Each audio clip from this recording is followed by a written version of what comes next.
Okay, so we are doing 3.4.4 circuits, and it contains information about cell and batteries. Then we have to look for series and parallel combination and mixed combination as well. You must be aware of this. And then we'll be looking upon energy power expressions. And lastly, we will look for internal resistance. This will be a new thing for you. Internal resistance, rest everything will be from O levels. Like the basics will be from O levels. Okay, so first of all, we have to see what is circuit. What is electrical circuit? Electrical circuit is the combination of different things, different electrical components that would allow charge or current to move through that combination. So we can define it as combination of different electrical components leading to flow of current and conversion of energy.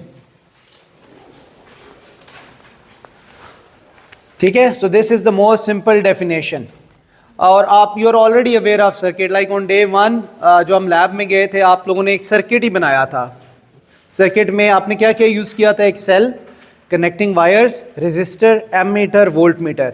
ठीक है, उन सबको जब आपने use किया था तो क्या बन गया था? एक इलेक्ट्रिकल सर्किट बन गया था. That's why we can define it circuit as combination of different electrical components leading to flow of current and energy and conversion of energy. Okay, so if I draw just one circuit for you, so it can be, this is one cell, positive, negative, this is cell, and then there is a switch over there, and then there is ammeter over there, and we can connect a resistor, and we can connect other things as well.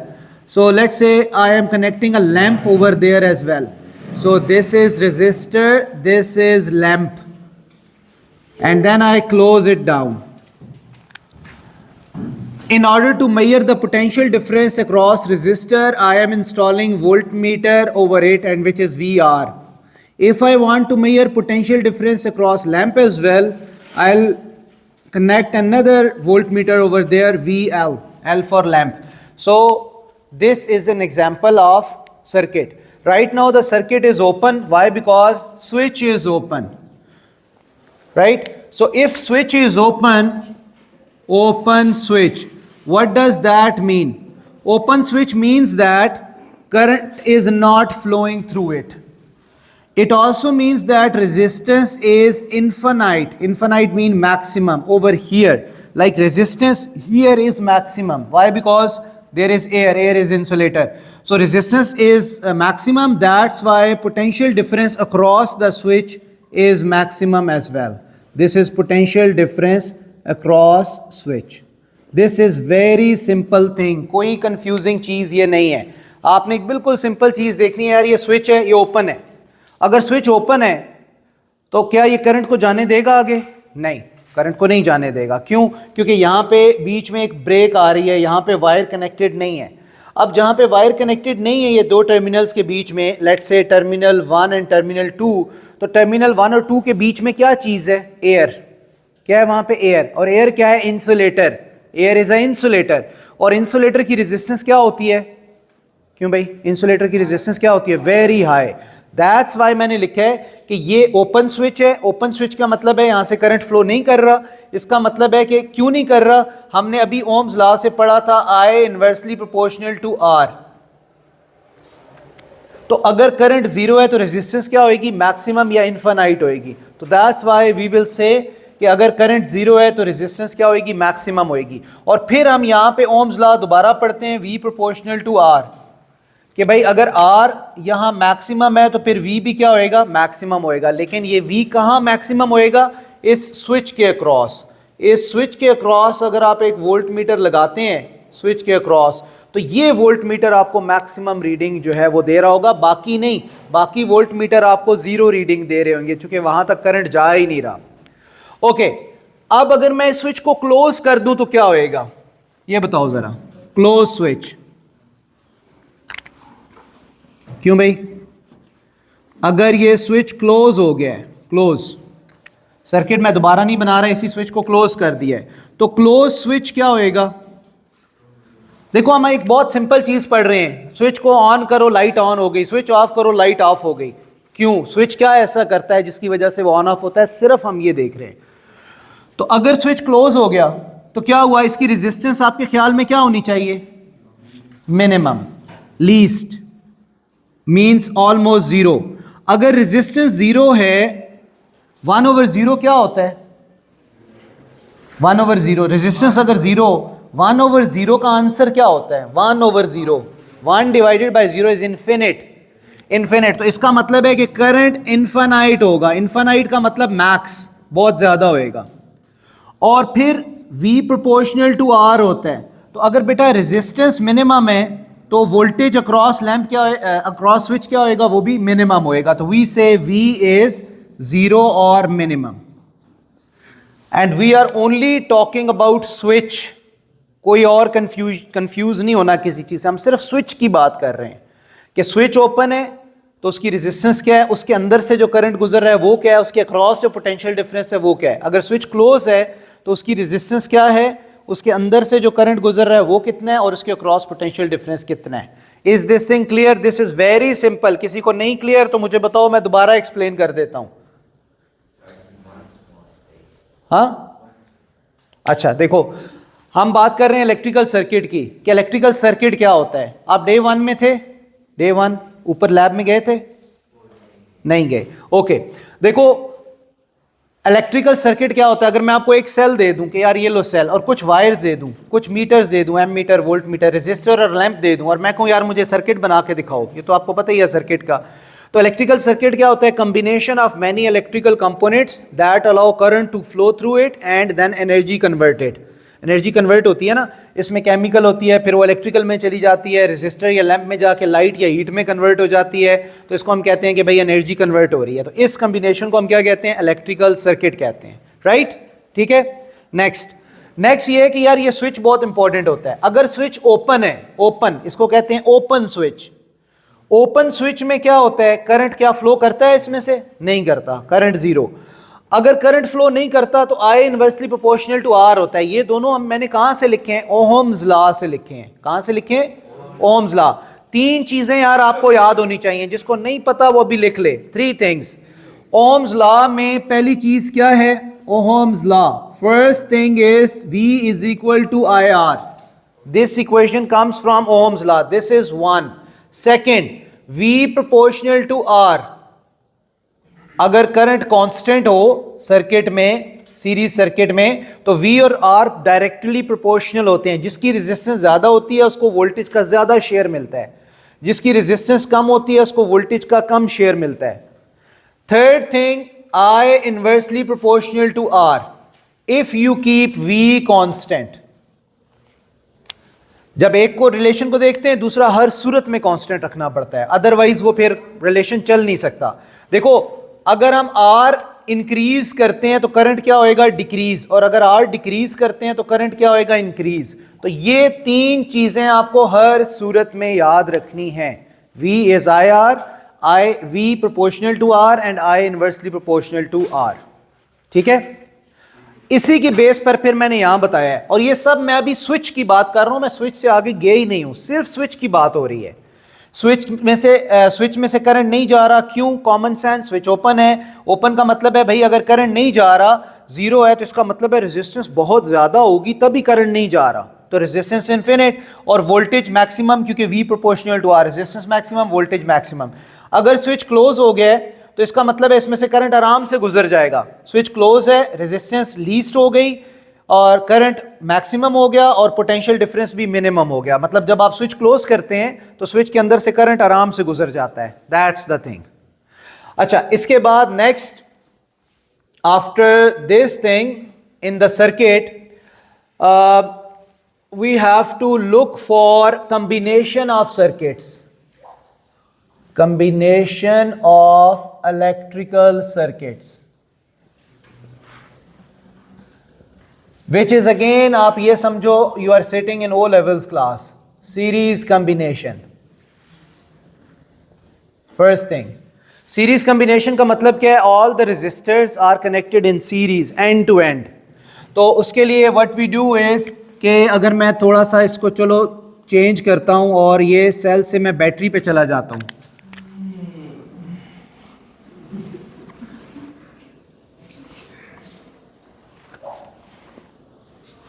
बेटा ये mobile phone जो है ना ये pocket में रखो बिल्कुल और म्यूट करके रख दो, ठीक है। अगर मोबाइल फ़ोन आपके टेबल पे हुआ, मुझे नज़र आ गया या किसी की रिंगटोन लगी हुई कॉल आई, तो बेटा मैंने वो मोबाइल फ़ोन आपसे ले लेना है और फिर वापस नहीं करना। ये मैं बता रहा हूँ बात आपको, वापस मैं नहीं करूँगा, ठीक है। आपके पेरेंट्स आएंगे तब मैं वापस करूँगा, अदरवाइज़ मैं वापस नहीं करूँगा। तो ये देख लें। ओके, ये एक रजिस्टर है, ये दूसरा रजिस्टर है and this is the third register. 3 register मैंने लगाए और इन तीनों को, बेटा ये आवाज़ कहाँ से आ रही है यार? किसका दिमाग जो है उसकी लीकेज हो रही है? तो नोटिफिकेशन ऑफ कर दो। मैं यही तो कह रहा हूँ, अभी मैंने क्या कहा है? वो जैसे मस्जिद में इमाम साहब कभी कभी आप जुमा पढ़ने जाओ, कभी कभी तो कहते हैं ना कि अपना मोबाइल फ़ोन बंद कर लो भाई। क्यों कहते हैं? क्यों कहते हैं? कि आपकी कंसंट्रेशन फिर जो है वो चेंज हो जाएगी। आपने कंसंट्रेट करना है एक बात पे। अगर किसी की रिंगटोन लगी हुई और बड़ा अच्छा सा गाना लगा हुआ तो क्या होगा फिर? जितने लोग नमाज पढ़ रहे होंगे उनके कानों में उनकी वो आवाज़ जाएगी और डिस्ट्रैक्शन होएगी। सिंपल सी एक बात है। तो इधर भी क्यों कह रहे हैं यार? मेरे मोबाइल फ़ोन पे कभी बेल की आवाज़ आई है कभी? मेरा तो बल्कि बाकी स्कूल के बाद भी म्यूट ही रहता है और लोग अक्सर ये कहते हैं कि आप कॉल नहीं रिसीव करते। क्यों? क्योंकि भाई वो म्यूट पे ही होता है हमेशा, ठीक है। तो बात यह है कि क्लास के अंदर मोबाइल फ़ोन बिल्कुल म्यूट होना चाहिए, नोटिफिकेशन एवरीथिंग बंद कर दो। मैं तो कहता हूँ स्विच ऑफ कर दिया करो। अच्छा आप देखो, this is R1, this is R2, this is R3। Class से बाहर जाओ, ऑन कर लो, जो मर्जी करो, लेकिन यहां पे क्लास में नहीं। R1, R2, R3, 3 resistors, they are in series, ठीक है। अच्छा ये पॉजिटिव टर्मिनल, ये नेगेटिव टर्मिनल। सीरीज में क्या होता है? सीरीज में अगर बैटरी में से ये करंट निकल रहा है, ये करंट यहां से आ रहा है, तो करंट के लिए एक ही पाथ है फ्लो करने के लिए, इसको डिफरेंट रास्ते मिल ही नहीं रहे। It has to flow only on one path. जब वो सिर्फ एक पाथ से जाएगा तो हर रेजिस्टर के अंदर से करंट सेम गुजरेगा, इररिस्पेक्टिव कि क्या ये इक्वल हैं या नहीं है।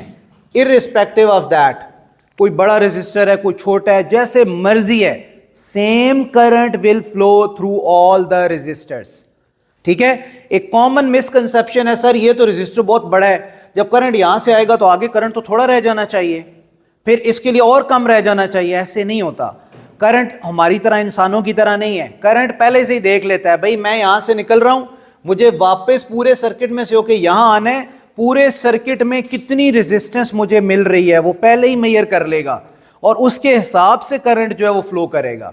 किसी भी रेजिस्टर में से गुजरते हुए कोई भी करंट कम नहीं हो सकता किसी भी सूरत में। एक चीज कम होगी, एनर्जी। वो जो करंट एनर्जी लेके जा रहा है वो एनर्जी कम होती जाएगी। क्यों? क्योंकि जब करंट यहां से गुजरेगा तो R1 उसको रेजिस्ट करेगा कि भाई तुम ना गुजरो, लेकिन उसने गुजरना ही गुजरना है, इसलिए वो कुछ एनर्जी वहां डेसिपेट कर देगा, अपनी कुछ एनर्जी लूज कर देगा। उसके बाद R2 में से गुजरेगा वही करंट, R2 कहेगा ना गुजरो भाई, मेरी इतनी रेजिस्टेंस है, वो कहेगा भाई मेरे पास इतनी एनर्जी है, वो सारी एनर्जी वहां यूज करेगा, थोड़ी सारी या थोड़ी यूज करेगा और गुजर जाएगा। फिर R3 में रिमेनिंग उसकी कैलकुलेशन ऑलरेडी होगी कि मुझे R3 में से गुजरने के लिए इतनी एनर्जी चाहिए थी, वो उसके पास ऑलरेडी होगी। ये नहीं हो सकता कि उसके पास ना हो, this is next to impossible. तो इसलिए R3 में से वो गुजरेगा और रिमेनिंग एनर्जी वहां यूज करेगा, और वही करंट यहां से गुजर के जब करंट यहां आएगा, इस करंट और इस करंट में थोड़ा सा फर्क है। इस करंट में जो चार्जेस हैं they are full of energy, क्योंकि अभी वो बैटरी से आ रहे हैं, एनर्जी लेके आ रहे हैं। ये जो करंट है इसके पास, इसमें जो चार्जेस हैं उनके पास अब एनर्जी नहीं है, क्योंकि उसने सारी एनर्जी रेजिस्टर्स को दे दी और अब यहां से ये वापस जा रहा है रीफिल होने के लिए। तो यही करंट यहां से जाएगा, बैटरी उसको रीफिल करेगी, फिर वापस आएगा, एनर्जी देगा, फिर रीफिलिंग होएगी, और ये प्रोसेस कंटिन्यू रहेगा अनटिल के सेल की एनर्जी अपनी खत्म हो गई। जब खत्म हो गई, फिर जब सेल की एनर्जी नहीं है, फिर करंट भी नहीं होगा और फिर करंट फ्लो भी नहीं करेगा। ठीक है, तो दैट्स द थिंग। तो हम ये कहेंगे कि जो करंट है वो सेम रहेगा इन ऑल सीरीज रेजिस्टर्स। आप क्या कह रहे हो अली? कुछ भी बता रहा हूं ना, बेशक ये 1000 है, ये 100 है, ये 10 है, same current is going to flow, right. जिस तरह अगर आप लेट से घर में बैठे हुए हो डाइनिंग टेबल पे, आपके ग्रैंडफादर बैठे हैं, आपके फादर बैठे हैं, आप बैठे हुए हो, 3 लोग, 3 जनरेशन बैठी हुई हैं। अब उधर से वो आता है बंदा, खाना लेके आता है किचन से, तो एक ही बंदा सबको सर्व करेगा ना, डिफरेंट तो नहीं सर्व करेंगे। तो वो जो बंदा आ रहा है वो क्या है? वो करंट है। अब आपके ग्रैंडफादर क्या करेंगे? वो थोड़ा खाना कम लेंगे, क्योंकि जो एज बढ़ती है तो आपका फूड इनटेक कम होता जाता है, तो वो थोड़ा खाना लेंगे। आपके फादर थोड़ा सा ज़्यादा लेंगे, आप बहुत ज़्यादा लेंगे, खाना डिफरेंट उठाएंगे। तो देखो वही वहाँ से रख के फिर वापस वो चला जाएगा। जिस तरह पहले भी मैंने ये एग्जांपल दी थी। तो करंट पे कोई फ़र्क नहीं पड़ता, एनर्जी पे फ़र्क पड़ता है। ठीक है, पोटेंशियल डिफरेंस पे फ़र्क पड़ता है। So current remain same, one thing. Next thing is okay, you know, if we use Ohm's law, so Ohm's law is V equals IR. V equals IR. This I is constant. We have already written कि यार ये तो constant है, constant या same, क्योंकि ये तो नहीं चेंज होगा, हर रेजिस्टर में करंट तो सेम है, ऐसे ही है ना। तो इससे हम क्या इन्फेयर कर सकते हैं कि V प्रोपोर्शनल टू R, जो मैंने पहले यहां भी लिखा है, V प्रोपोर्शनल टू R। इसका मतलब क्या है?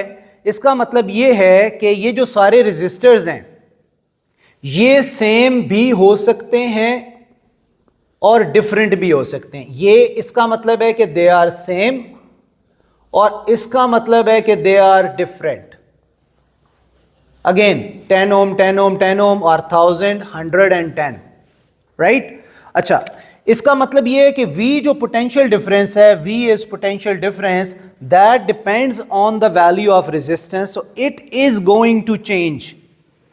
ठीक है, अगर रेजिस्टर डिफरेंट हुए तो वोल्टेज डिफरेंट होगा, हर एक के क्रॉस पोटेंशियल डिफरेंस डिफरेंट होगा। अगर रेजिस्टर सेम हुए तो पोटेंशियल डिफरेंस सेम होएगा। सो वी से कि सीरीज में जो V होता है या पोटेंशियल डिफरेंस होता है, it depends upon resistance value. Resistance value, ये दूसरी इंपॉर्टेंट चीज है। फर्स्ट इज करंट, जो हमेशा सेम रहता है, मतलब करंट हमेशा सेम है। वोल्टेज हमेशा सेम नहीं होता, हो भी सकता है, नहीं भी हो सकता। कैसे? It depends on resistance. If resistance R same, potential difference is same. If resistance R different, potential difference is different. अच्छा, अब आप V1 क्या होएगा? V1 is potential difference across R1। V2 क्या होएगा? Potential difference across R2।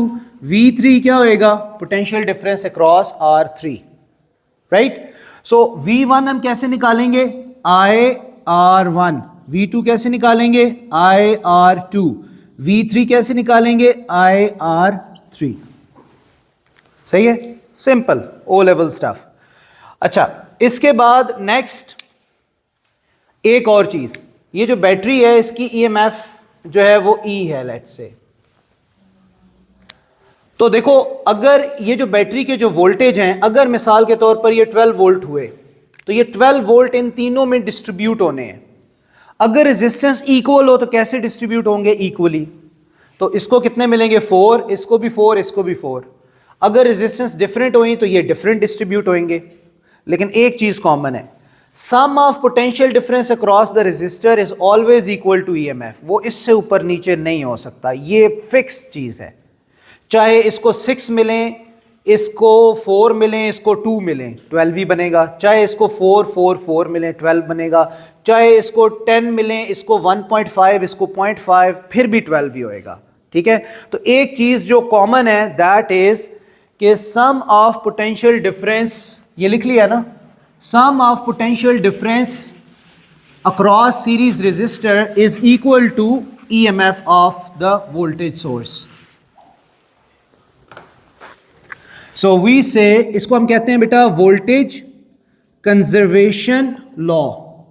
Voltage conservation law, sum of potential difference across series resistors is equal to EMF of source।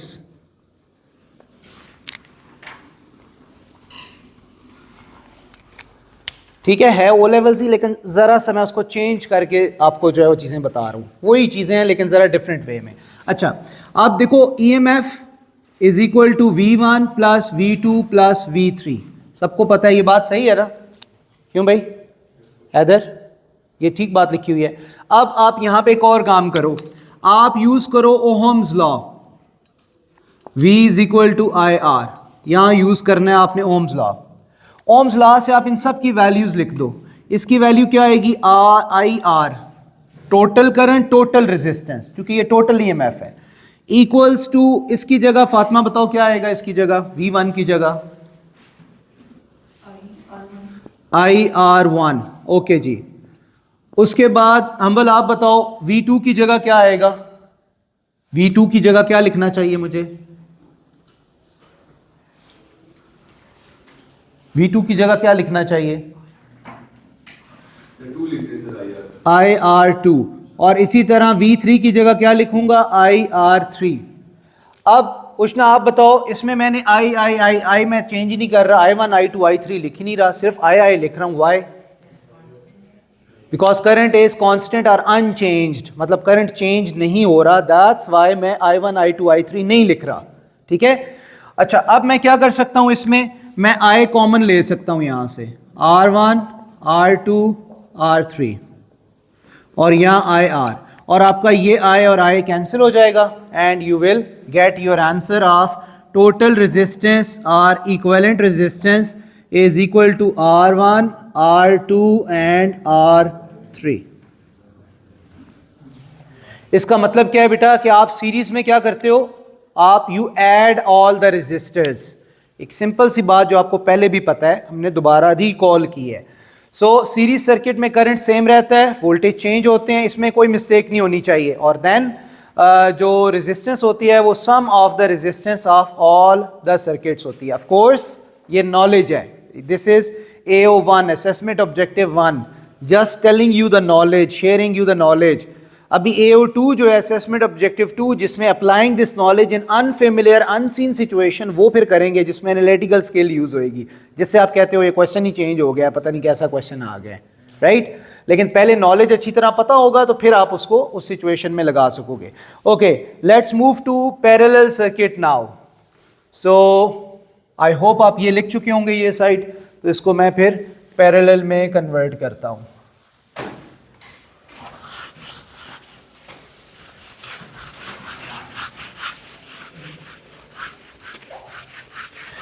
अच्छा बेटा, parallel circuit जो होता है उसमें क्या होता है, रेजिस्टर्स साइड बाय साइड लगे होते हैं, साइड बाय साइड भी उसको कहते हैं। Number 2, parallel resistors. ओके, तो इसमें देखो हमने रेजिस्टर्स जो है ना वो साइड बाय साइड लगाने हैं, तो मैं वही वाले रेजिस्टर यूज करूंगा जो मेरे पास पहले थे, और मैंने यहां पे एक लगा दिया रेजिस्टर R1, दूसरा रेजिस्टर बेटा मैं यहां पे लगा रहा हूं R2, और थर्ड रेजिस्टर जो है ना वो मैं यहां एंड पे लगा रहा हूं इधर, दिस इज R3। ठीक है, इस पे मुझे ये जॉइंट लगाने की ज़रूरत नहीं है, क्योंकि वही थर्ड वायर मैंने इसके साथ लगा दी, इधर से ये वाली वायर इसके साथ, इधर मैंने जॉइंट्स बनाए हैं, इसको नोड्स बोलते हैं, नोड्स। ये नोड्स है, नोड्स का मतलब कनेक्शन या जॉइंट होता है, कनेक्शन और जॉइंट्स। कि आपने एक वायर के साथ दूसरी वायर कनेक्ट की है, वहाँ पे आपने जॉइंट लगाया है उसका, ठीक है, तो जॉइंट की सिंबल है। अच्छा आप देखो बेटा ये तीनों कैसे सीरीज में है, because they are side by side, ये साइड बाय साइड सारे पड़े हुए हैं, राइट।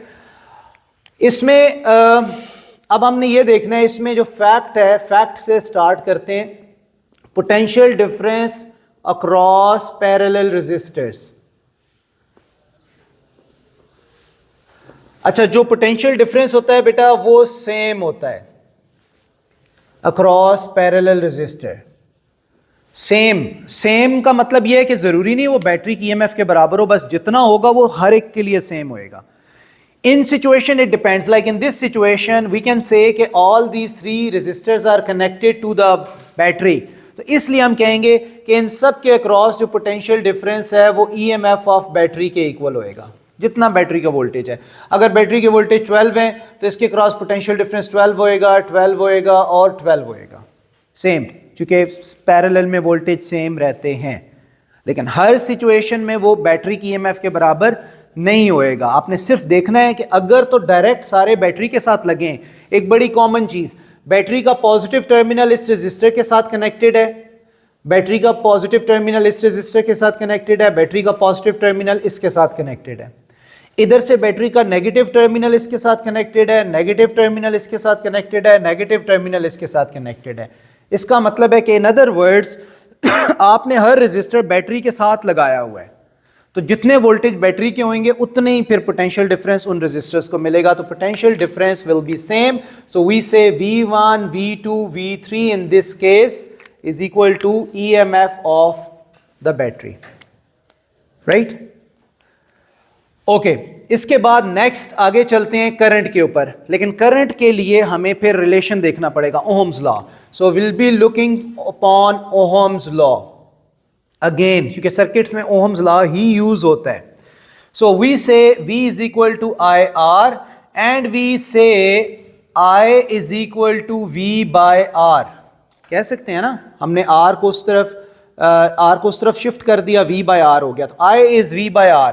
अब ये जो V है, this V is constant, this V is constant, ठीक है, तो सेम है हर एक के लिए। So V say I inversely proportional to R, this is the thing. तो पैरेलल में क्या होता है, करंट डिवाइड होता है, और कैसे डिवाइड होता है, inversely proportional to R। So we conclude here, this was number 1, so this is number 2 about current. So we say current divides among parallel resistors।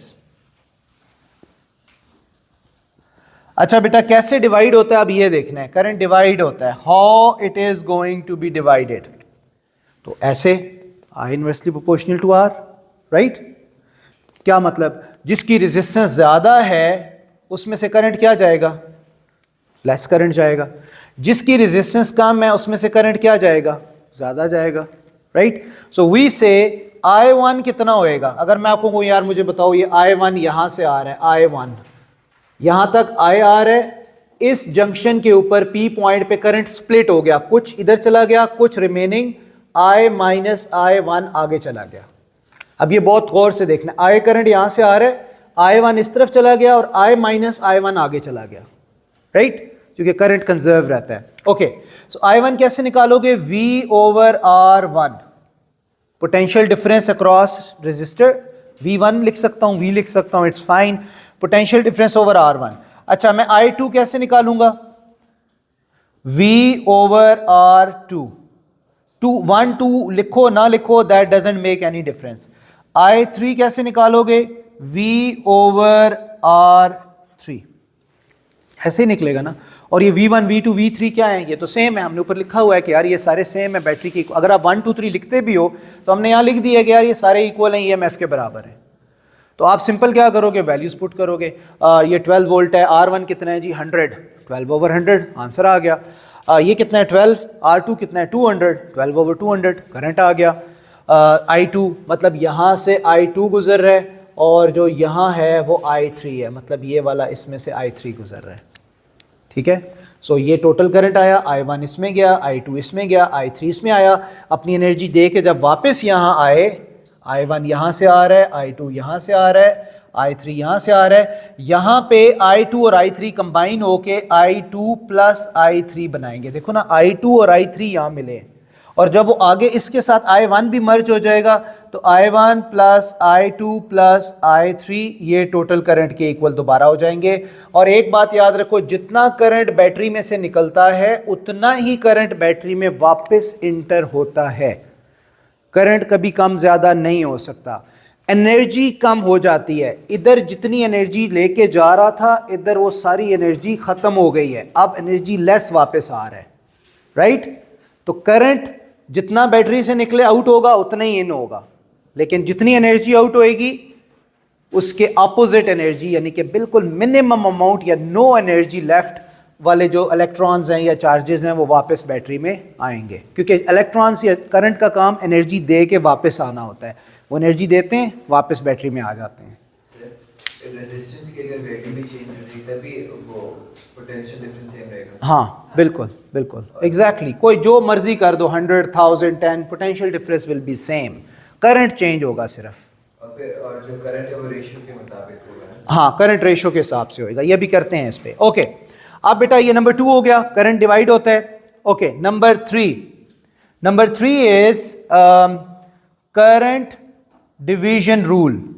उधर हमने क्या लगाया था, उसमें सीरीज में वोल्टेज कंजर्वेशन लॉ लगाया था, इधर हम लगाएंगे करंट कंजर्वेशन लॉ।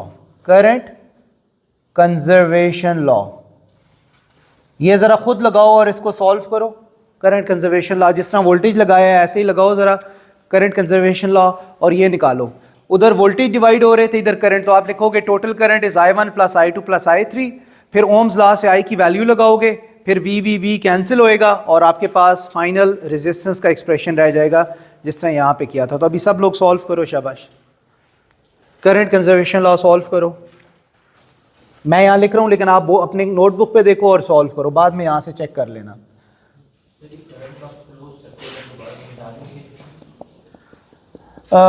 बेटा इस बैटरी से टोटल करंट निकलता है I, जब यहाँ आता है तो उसमें से कुछ करंट I1 में चला जाता है, सारा नहीं कुछ, बाकी रिमेनिंग करंट आगे जाता है, उस रिमेनिंग में से कुछ I2 में चला जाता है, R2 में, I2 की फॉर्म में, जो बाकी बच जाता है वो R3 में से गुजरता है।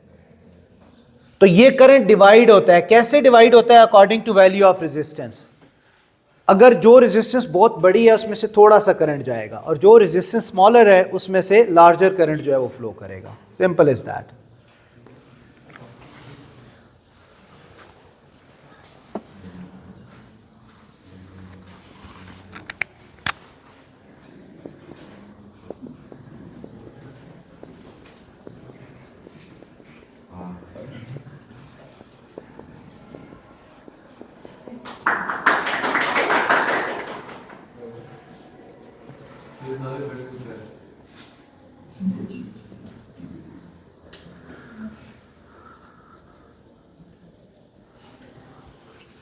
बेटा अल्लाह ताला ने पेरेंट्स को और टीचर्स को ना बहुत बड़ा दिल दिया होता है, वरना अगर ना होता ना तो 25 फरवरी को इतनी क्लैपिंग आपके टीचर्स करें कि जिसका हिसाब ही नहीं है, अगर वो दिल बड़ा ना हो तो इसके रिस्पॉन्स में, ठीक है। लेकिन ऐसा करते नहीं है ना, मसला ये है सबसे बड़ा। अच्छा, तो ये आपने कर लिया होगा, 1/R is 1/R1 plus 1/R2 plus 1/R3। तो इसका मतलब क्या है कि पैरेलल में जितनी रेजिस्टर लगाते जाओगे उतनी रेजिस्टेंस डिक्रीज़ होती जाएगी, सीरीज़ में जितनी लगाते जाओगे वो सर्किट बड़ा होता जाएगा, हाई रेजिस्टेंस होती जाएगी, पैरेलल में जितने लगाते जाओगे रेजिस्टेंस स्मॉलर होती जाएगी। और एक और बात, जो टोटल रेजिस्टेंस होती है that is smaller than smallest resistance of circuit. मतलब आप जो पैरेलल में रेजिस्टर जितनी लगाई है ना उनका जो सम होएगा ना वो सबसे छोटी रेजिस्टेंस से भी स्मॉलर होएगा, ठीक है। एमसीक्यूज में ये बात हेल्पफुल होएगी।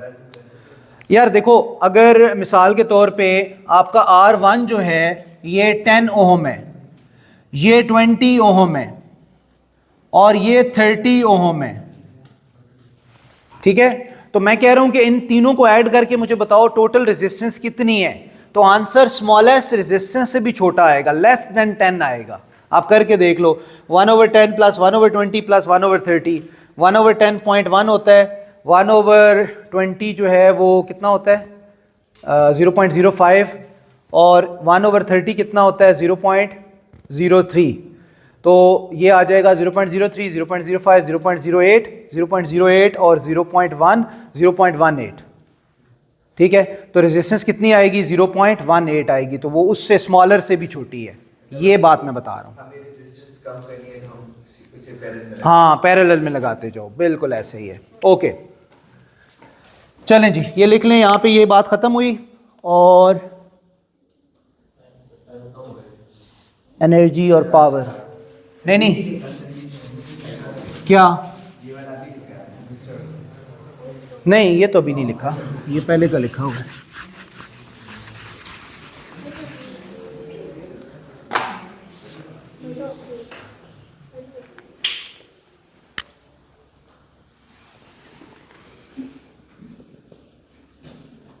Okay, electrical energy and electrical power. थोड़ा सा बेटा में स्पीड अप होना पड़ेगा, थोड़े हम स्लो जा रहे हैं। इलेक्ट्रिकल एनर्जी, अच्छा आपको पता है, या इलेक्ट्रिकल पावर अगर हम पहले देखें, ये पहले तो हमने नहीं किया ना, क्यों भाई? इलेक्ट्रिकल पावर हमने पहले तो नहीं लिखा। ओके, देखो बेटा, पावर का फॉर्मूला क्या होता है, work done per unit charge, सबको पता है, रेट ऑफ वर्क डन, है ना, पता है ना।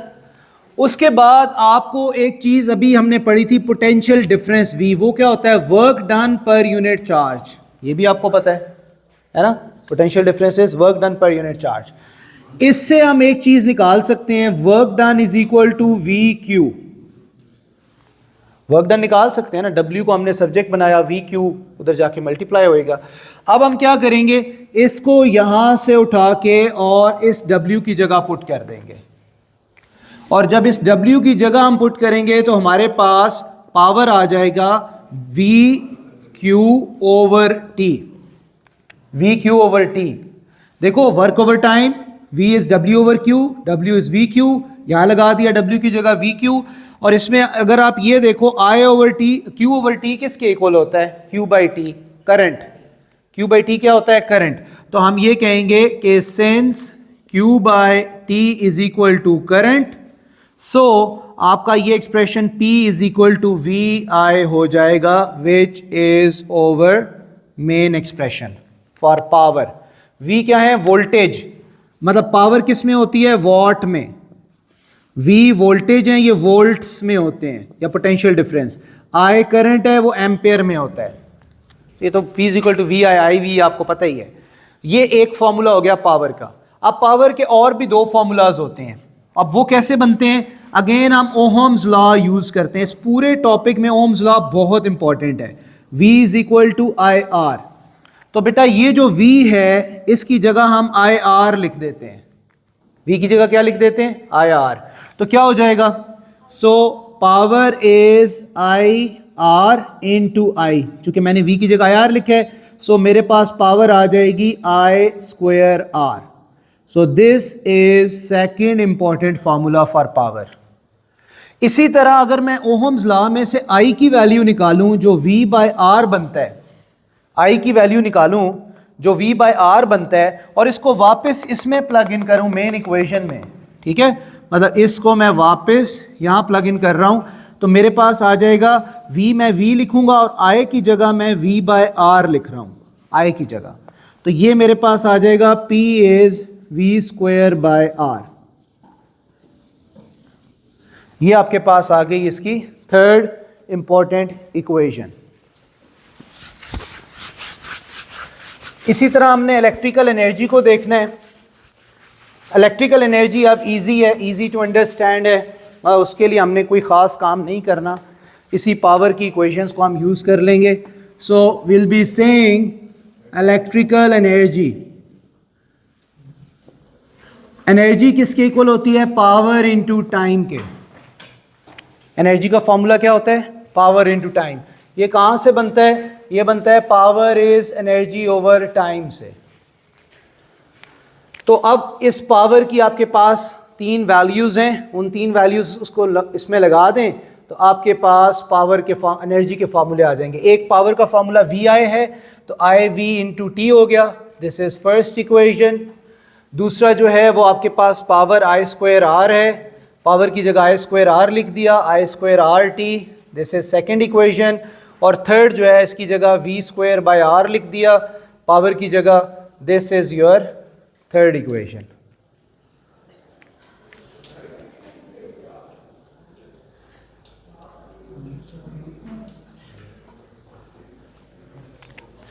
ये ओ लेवल्स वाले हैं सारे, कोई nothing new in that.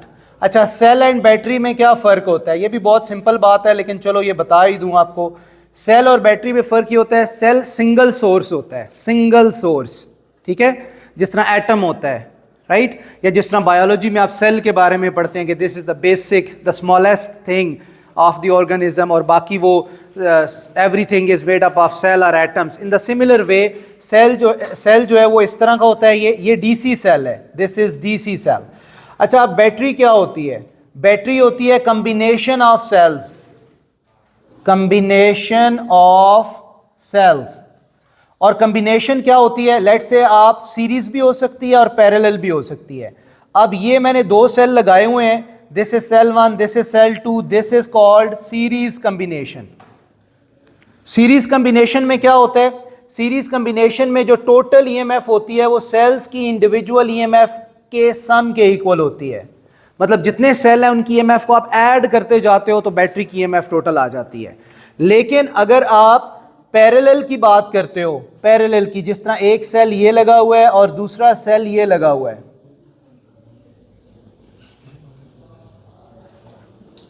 Okay, ये मैंने 2 सेल लगाए हैं E1 E2, तो बेटा इसमें जो है वो इक्वल होते हैं, इसमें ईएमएफ चेंज नहीं होती पैरेलल में, नो चेंज इन ईएमएफ।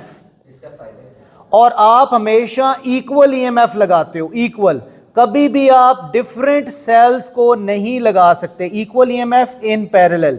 इसका फ़ायदा होता है बैकअप टाइम इंक्रीज होता है। जिस तरह यूपीएस वगैरह के साथ 2-3 बैटरीज लगी होती हैं, सम टाइम आपने देखा होगा, जब 2-3 बैटरीज का मतलब ये होता है कि वो बैकअप टाइम ज़्यादा कर देता है, आपको ज़्यादा देर के लिए एनर्जी सप्लाई होती है। लेकिन पैरेलल में लगाने का एक सबसे ईजी थिंग इज़ कि भाई इसमें जो है वो ईएमएफ चेंज नहीं होएगी पैरेलल में, और आप सेम सेल को पैरेलल में लगा सकते हैं, डिफरेंट सेल्स को नहीं लगा सकते। सीरीज में आप डिफरेंट सेल्स को भी लगा सकते हैं, लेकिन उसमें क्या होएगा, टोटल ईएमएफ फिर ऐड अप हो जाएगी। ठीक है, is this thing clear? Okay, चलें बेटा, ठीक है।